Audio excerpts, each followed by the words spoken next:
Hello everyone. Welcome to our channel ISC Steno. We are starting the passage at speed of 110 words per minute. Start. Mr. Vice Chairman, Sir, as a basic human need, shelter comes next only to food and clothing. Even the early man discovered caves to seek shelter against the vagaries of nature. Today, with rising population, many of the developing countries have to cope with and suffer malnutrition, disease, illiteracy, and hunger. Yet, it is the housing problem which seems to be the most intractable one. About one fourth of the world's population is either houseless or lives in abysmally poor and unhealthy environment.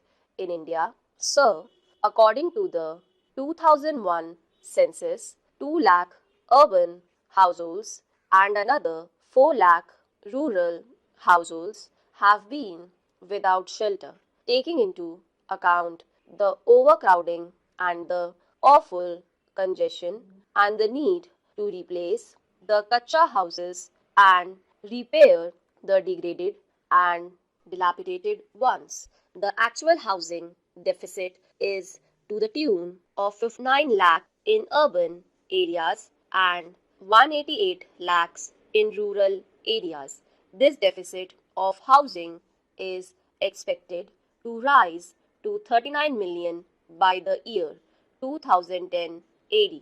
So, 25% of the urban population in India lives in slums, which are without basic services. Another 20% of the urban population consists of households that are slum dwellers and live in single room units. So, this is the housing scenario in our country at the moment. In the early years of our planning, with the weak economy that was inherited at the time of independence, housing was not on the top of national agenda.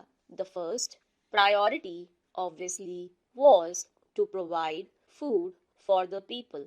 A massive national program and endeavor has resulted in self-sufficiency in food, and we can be legitimately proud of our industrial progress also. In the sphere of communications and health services, we have made major strides, and the government has also intervened to ensure that clothing is provided reasonably to people in the country. With a fair amount of success in the other spheres, the attention now has obviously to turn to housing and, of course, to education.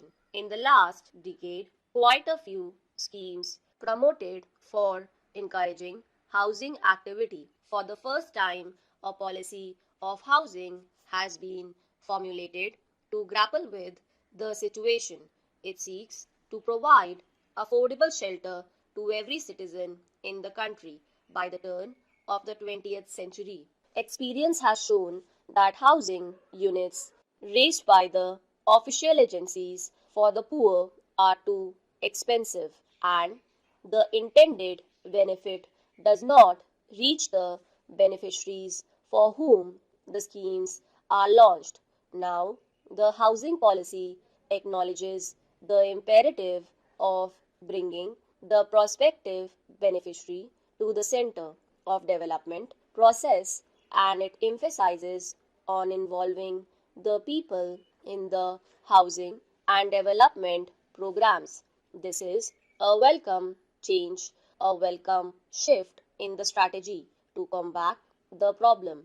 Man has always had the instinct to build a shelter for himself.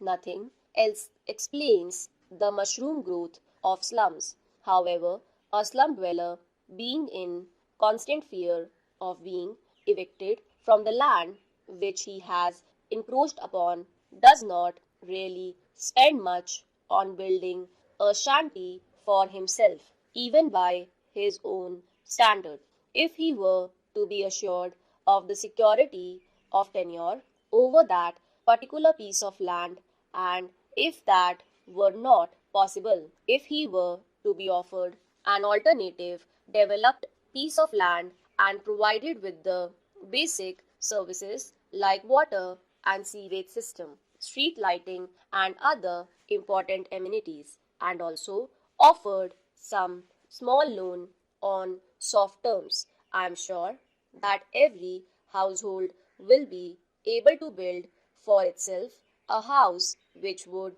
conform to the basic minimum housing norms postulated by the housing policy. Sir, Gram Panchayats, municipal committees, and the non governmental organizations could also be associated in this national endeavor, particularly in the process of disbursement and repayment of loans, and also for encouraging the cooperative societies, thus relieving the government of some burdensome task. So today you know that the price of land is escalating at an unimaginable rate.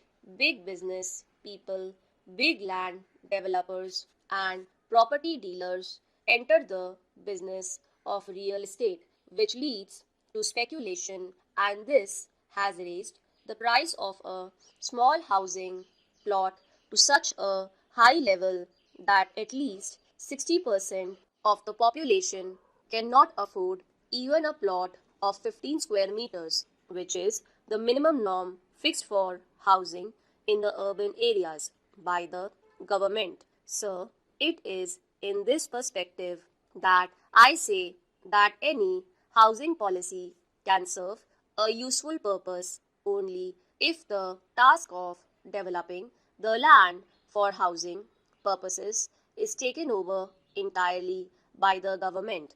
The role of private builders in contributing to the housing activity in the cities cannot be undermined. But cases are not wanting where people investing their lifelong savings in a house plot have been cheated by the property dealers. Land mafias have come up in almost all the major towns and cities of the country. Stop.